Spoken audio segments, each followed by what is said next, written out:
குழந்தைங்களுக்கு திடீர்னு வந்து யாரும் பாலியல் தொல்லை கொடுக்கறது இல்ல. இந்த மாதிரி ஆளுங்க உங்க வீட்லயே இல்ல பக்கத்து வீட்டுல இல்ல எய்த்த வீட்டுல தான் இருக்காங்க. இந்தியால ரிப்போர்ட் ஆகிற கேசஸ்ல 90% பெற்றோர்களுக்கு தெரிஞ்சவங்க மூலமா தான் நடக்குது. ஆங்கிலத்துல பீடோஃபைல் என்று அழைக்கப்படும் இந்த மாதிரி ஆளுங்க எப்படி இதை பண்றாங்க?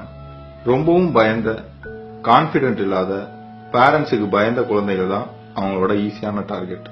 குழந்தைங்க கிட்ட நம்பிக்கையை வளர்த்துக்கிறது, அப்புறம் அவங்களுக்கு என்ன பிடிக்கும், என்ன ஆசை, என்ன பழகினம், பொம்மை, நாய்க்குட்டி, கலர் பென்சில், ஃபேவரட்டான சாக்லேட், காஸ்ட்லியான பொருட்கள், TV, mobile phone, video games, இது மாதிரி வீட்டுல அம்மா அப்பா அலோவ் பண்ணாத விஷயங்கள் எல்லாத்தையும் தெரிஞ்சு வச்சுக்கிறது.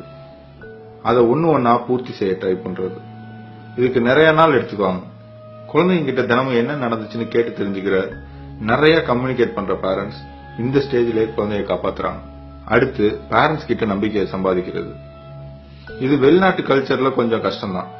ஆனா நம்ம இந்தியால ரொம்பவே ஈஸி. பக்கத்து வீட்டு ஆம்பளைங்களை மாமான்னு சொல்லி கொடுக்கறோம், எய்த்த வீட்டு பையனை அண்ணன்னு சொல்லி கொடுக்கறோம், ஸ்கூல் டீச்சரை தெய்வம்னு சொல்லி கொடுக்கறோம். நம்ம கலாச்சாரத்தோட ஒரு பலம் இந்த மாதிரி ஆளுங்களுக்கு பலமாகுது. நம்ம குடும்பத்திலையும் கணவன், மனைவி இவங்களுக்குள்ள இருக்கிற ஈகோ ப்ராப்ளம்ல சித்தப்பா மாமா கிட்ட எப்படி பழகுறதுன்னு கூட சொல்லி கொடுக்கறது இல்ல. நம்ம உறவும் ஸ்ட்ராங்கா இருக்கிறதுனால சந்தேகத்துக்கு இடம் கொடுக்கறதே இல்லை. குழந்தைங்களோட நம்பிக்கையை சம்பாதிச்சதுக்கு அப்புறம் மெதுவா தொட ஆரம்பிக்கிறது, கன்னத்துல கிள்றது, இடுப்புல கிள்றது, வாய் ஓரமா அழுக்கு இருக்குன்னு தொடக்கிற மாதிரி சின்ன சின்னதா தொட ஆரம்பிக்கிறாங்க. அப்புறம் கொஞ்சம் கொஞ்சமா இது ஒன்னும் தப்பு இல்ல, இதனால ஒன்னும் இல்ல அப்படின்லாம் சொல்லி ஒரு ஸ்டேஜ்ல இது எல்லாமே உன்னாலதான் சொல்றது, அம்மா அப்பா கிட்ட சொல்ல போறேன்னு சொல்றது, நீ சொன்னாலும் உன்னை நம்ப மாட்டாங்கன்னு சொல்றது, அம்மாவுக்கு தெரிஞ்சா செத்துருவாங்கன்னு சொல்றது, இது மாதிரிலாம் நிறைய சொல்லி குழந்தைங்களோட பலவீனத்துக்கு தகுந்த மாதிரி மிரட்டுறது. அந்த சின்ன குழந்தை இப்ப எவ்வளவு அழுதாலும் யாருக்கும் கேட்க போறது இல்ல. இப்படிதான் 90% ரேப் வீட்டுக்கு அறிமுகமான ஆளுங்கனாலேயே நடக்குது.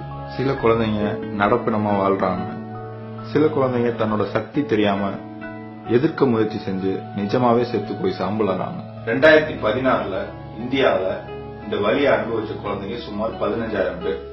ஒரு நாளைக்கு மினிமம் 8 குழந்தைங்க.